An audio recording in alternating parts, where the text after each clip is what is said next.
Hello दोस्तों, नमस्कार। मेरा नाम अनूप मिश्रा है।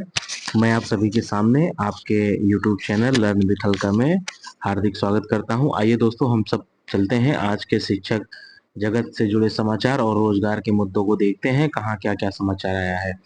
पहला समाचार है, शिक्षा विभाग से लेकर उक्त वेतन तालिका अनुसार नियोजित से विशिष्ट बने शिक्षकों को प्राप्त मूल वेतन समतुल्य इंडेक्स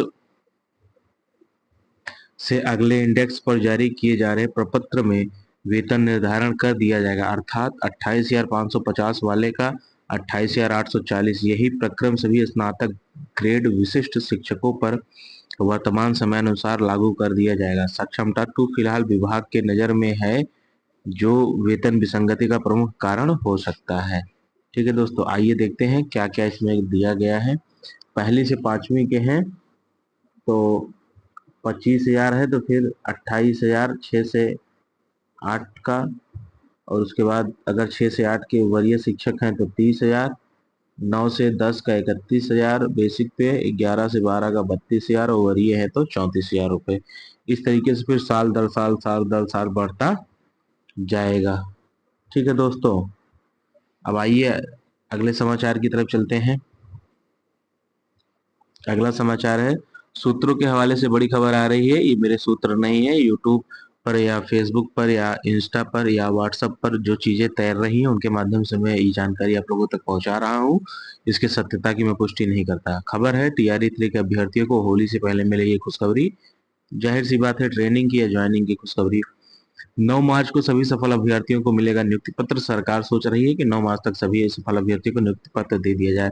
गांधी मैदान में होगा मुख्य समारोह का आयोजन। सीएम नीतीश कुमार देंगे सभी को नियुक्ति पत्र। सभी जिला मुख्यालय में भी नियुक्ति पत्र का होगा वितरण। न्यूज 18 पर प्रमुखता से खबर दिखाए जाने के बाद एक्शन शुरू हो गया है। एसीएस सिद्धार्थ ने सभी जिलों के अधिकारियों को तैयारी का दिया है आदेश। कुल 66,000 से ज्यादा अभ्यर्थी हुए हैं पास। उससे पहले ही री काउंसलिंग और बचे रिजल्ट की प्रक्रिया होगी पूर्ण।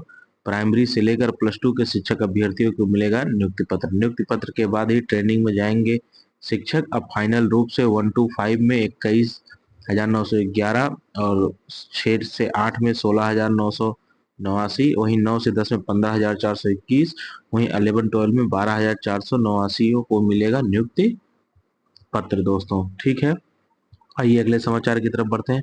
अगला समाचार बिहार शिक्षक मंच की तरफ से भी ट्वीट किया गया है, जिसमें लिखा है, शिक्षा विभाग द्वारा 9 मार्च को नियुक्ति पत्र वितरण की तैयारी शुरू कर दी गई है। ठीक है दोस्तों, अगला समाचार है, टीचर ट्रांसफर पोस्टिंग 24 फरवरी को जारी होगा ट्रांसफर का पहला लिस्ट। 26 जनवरी को सक्षमता पास 400 से ज्यादा शिक्षकों की होगी लिस्ट जारी, यानी सक्षमता 2 जो भी शिक्षक पास हुए हैं उनकी लिस्ट जारी होगी। और ट्रांसफर पोस्टिंग सोमवार को यानी 24 तारीख को पब्लिश होगा। 206 या 208 ऐसे लोगों का ट्रांसफर हो रहा है। ठीक है, अगला है 6 से 8 तक का टाइम टेबल आ गया है बिहार विद्यालय से संबंधित। जिनका टाइम टेबल है उनके टाइम टेबल में कुछ संशोधन किया गया है, तो आप देख सकते हैं। सुबह और शाम 2 मीटिंग में परीक्षाएं होंगी। तो सोमवार को यानी कि 10 मार्च को कक्षा 3 से लेकर 8 तक का सामाजिक विज्ञान है, तो शाम के टाइम में मौखिक परीक्षा होगी भाषा में, जैसे हिंदी और उर्दू की वो। ठीक है, अगला है, मंगलवार को हिंदी और उर्दू की सुबह परीक्षा होगी कक्षा 3 से लेकर 8 तक। वहीं हिंदी भाषा के लिए शाम को 3 से 8 बजे तक के लिए परीक्षा होगी। वहीं 12 मार्च को गणित की 3 से लेकर 5 तक की परीक्षा होगी, तो शाम को गणित की 6 से लेकर 8 तक की परीक्षा होगी। ये संशोधित टाइम टेबल है। ठीक है दोस्तों, अगला है, अंग्रेजी की परीक्षा 17 तारीख को 3 से लेकर 5 तक और शाम को 6 से लेकर 8 तक अंग्रेजी की परीक्षा होगी। वही विज्ञान की परीक्षा 18 मार्च को 6 से लेकर 8 तक होगी और शाम को संस्कृत की परीक्षा 6 से लेकर 8 तक होगी। वहीं 19 मार्च को पहले और दूसरे की मौखिक परीक्षा और शाम को पहले और दूसरे की मौखिक परीक्षा अंग्रेजी की होगी। इस प्रकार आप देख सकते हैं उक्त परीक्षा कार्यक्रम। मौखिक परीक्षा भी आप लोगों की इस शिक्षा कोर्स पर जो प्रश्न पत्र है उसको अपलोड कर दिया जाएगा। अगला समाचार है, केंद्रीय कर्मियों के लिए 1 अप्रैल से मोदी सरकार की नई स्कीम है। नए फाइनेंशियल ईयर से पहले यानी दिन 1 अप्रैल से ऐसी योजना लागू हो रही है, जिसका सीधा असर केंद्रीय कर्मचारियों पर पड़ने वाला है। इसका नाम यूनिफाइड पेंशन स्कीम यानी पीएस है। यह योजना केंद्रीय कर्मचारियों के लिए एक विकल्प के तौर पर पेश किया गया है। पिछले साल लॉन्च की गई यह योजना 1 अप्रैल 2025 से लागू होगी। इसके लागू होने के बाद सरकारी कर्मचारी नेशनल पेंशन स्कीम या पीएस में से कोई एक विकल्प चुन सकेंगे। यूनिफाइड पेंशन स्कीम में सरकारी कर्मचारियों को सुनिश्चित पेंशन दिए जाने का प्रावधान है। जिन कर्मचारियों ने कम से कम 25 वर्ष तक नौकरी की है, उन्हें रिटायरमेंट से पहले के 12 महीने में रही औसत बेसिक सैलरी का यानी 50% फीसदी निश्चित पेंशन हासिल होगी। 25 वर्ष से कम नौकरी करने वाले कर्मचारियों के मामले पेंशन की रकम का निर्धारण उनके कार्यालय के अनुपात में तय किया जाएगा और योजना के लिए न्यूनतम सेवा अवधि 10 साल तय की गई है। न्यूनतम 10 वर्ष की सेवा के बाद सेवानिवृत्ति पर 10,000 रुपये प्रतिमाह दिए जाने का प्रावधान है। अगर कर्मचारी का निधन हो जाता है तो उसकी पत्नी या पति को पारिवारिक पेंशन दी जाएगी। यह पेंशन कर्मचारियों की मृत्यु के ठीक पहले उसकी पेंशन का 60% रहेगा। जो कर्मचारी 1 जनवरी 2004 के बाद सरकारी सेवा में शामिल हुए हैं और जिन्हें राष्ट्रीय पेंशन योजना को चुना है, केवल उन्हें यूपीएस से जुड़ने का मौका मिलेगा। मौजूदा केंद्रीय सरकारी कर्मचारी और भविष्य के कर्मचारी दोनों के पास यह विकल्प होगा। वे एनपीएस के तहत यूपीएस का विकल्प चुनें या बिना यूपीएस विकल्प के एनपीएस को जारी रखें। एक बार विकल्प चुनने के बाद उन्हें बदलाव नहीं किया जा सकेगा। यूपीएस के जरिए पेंशन पाने के लिए कम से कम 10 साल की सेवा जरूरी है। कर्मचारियों को एनपीएस की तर्ज पर या भी मूल वेतन से 10% अंशदान करना होगा। बता दें कि सरकार इसमें 18.5% का योगदान करेगी। अगला समाचार है छात्रा से छेड़खानी में शिक्षक निलंबित। इस तरह के बहुत सारे समाचार आ रहे हैं जो कि बहुत ही निंदनीय है और एक शिक्षक का आचरण इस तरीके से नहीं होना चाहिए। तो मेरी सभी शिक्षकों से निवेदन है कि वो इस तरह के हरकत में संलिप्तता न दिखाएं, कृपया इससे उचित दूरी बनाकर रखें। ये वाकई में शिक्षक जगत के लिए बहुत ही शर्मनाक घटनाएं हैं। मैं तो इसका घोर विरोध करता हूँ। अगला समाचार है हेडमास्टर के फर्जी हस्ताक्षर से निकासी की होगी जांच। भुगतान के आरोप में जांच को डीएम ने बनाई कमेटी। 3 मार्च को एचएम को बुलाया गया। कलेक्टर में बैठेगी मीटिंग। हेडमास्टर के फर्जी हस्ताक्षर से निकासी की जांच होगी। डीएम से ने इसको लेकर 4 सदस्यीय कमेटी बनाई है। फर्जी हस्ताक्षर से संवेदकों के भुगतान के आरोप पर यह कमेटी बनी है। 3 मार्च को ऐसे हेडमास्टर को बुलाया गया है।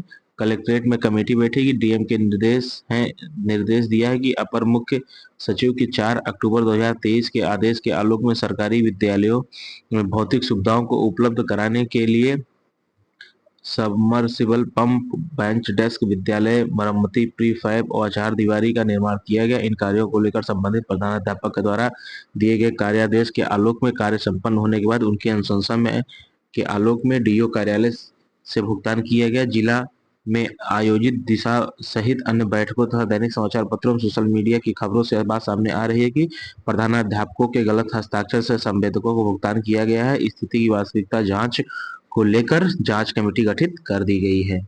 ठीक है, अगला समाचार है होली से पहले वेतन की तैयारी में शिक्षा विभाग। ये बहुत ही अच्छी समाचार है, चाहे वो साक्षरता पास हो, चाहे बीपीएससी हो, चाहे विशिष्ट शिक्षक हो, चाहे नियोजित शिक्षक हो।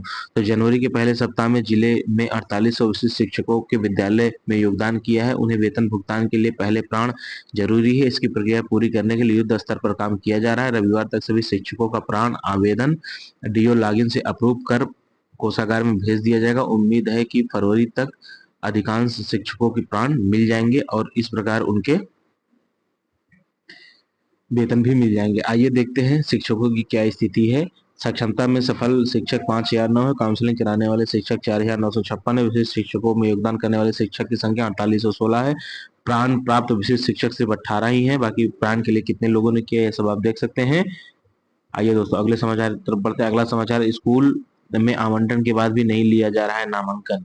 मतलब कि शिक्षा विभाग के कार्यालय में पहुंचे अभिभावक दिनेश साहनी ने कहा कि हमारे बच्चे के आवेदन को लेकर कक्षा 1 में निर्धारित शर्त के तहत निर्देश दिया गया या 6 साल की कम उम्र होनी चाहिए, इसके तहत आवेदन कराया गया। अब 6 साल से अधिक के बच्चों को नर्सरी में लेने की बात कही जा रही है। वहीं डीईओ अजय कुमार सिंह ने कहा कि निर्धारित उम्र और योग्यता की शर्त को पूरी करने के आधार पर शिक्षा विभाग ने राज्य स्तर पर 1030 बच्चों को आईटीआई के तहत स्कूल आवंटित किया था। कक्षा 1 के लिए सभी को स्कूल आवंटित हुए हैं। स्कूल इससे इनकार नहीं कर सकते।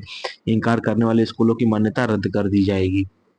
अगला है दिसंबर के मूल वेतन का बिल बनाकर देंगे प्रधानाध्यापक। मैट्रिक्स लेवल के अनुसार दिसंबर के मूल वेतन का बिल बनाकर प्रधानाध्यापक शिक्षक कार्यालय में जमा करेंगे। 6000 से अधिक विशिष्ट शिक्षक बने शिक्षकों के वेतन भुगतान को लेकर यह निर्देश डीईओ ने शनिवार को दिया है। जिले के सभी चिन्हित मध्य विद्यालय के प्रधानाध्यापक को निर्देश मिला है कि डीईओ अजय कुमार सिंह ने कहा कि निर्देशक प्राथमिक शिक्षा के आदेश के आलोक में विशिष्ट शिक्षकों के वेतनादि भुगतान को लेकर प्लान जनरेशन एवं एचआरएमएस पर ऑन बोर्डिंग के लिए आवश्यक कार्रवाई की जा रही। इसी बीच स्पष्ट निर्देश है कि तत्काल विशिष्ट शिक्षकों को बिहार विद्यालय विशिष्ट शिक्षक नियमावली 2023 में निर्धारित मूल वेतन के आधार पर वेतन भुगतान अविलंब किया जाए। वेतन निर्धारण की आगे कार्रवाई करते हुए बकाया राशि का भुगतान करने के बाद किया जाएगा। ऐसे में डीडीओ के तौर पर काम कर रहे संबंधित स्कूल के हेडमास्टर दिसंबर 2024 के मूल वेतन मैट्रिक्स टेबल के समरूप इंडेक्स के तहत अविलंब बिल उपलब्ध कराएंगे ताकि भुगतान किया जा सके।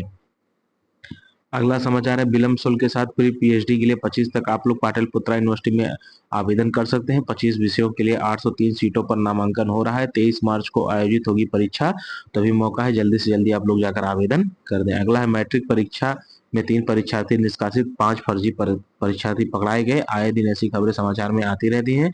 कुछ न कुछ परीक्षार्थी, शिक्षक वगैरह इन सब कार्यों में संलिप्तता के कारण पकड़े जाते हैं दोस्तों। ठीक है दोस्तों, आज के मुख्य समाचार इस प्रकार समाप्त होते हैं।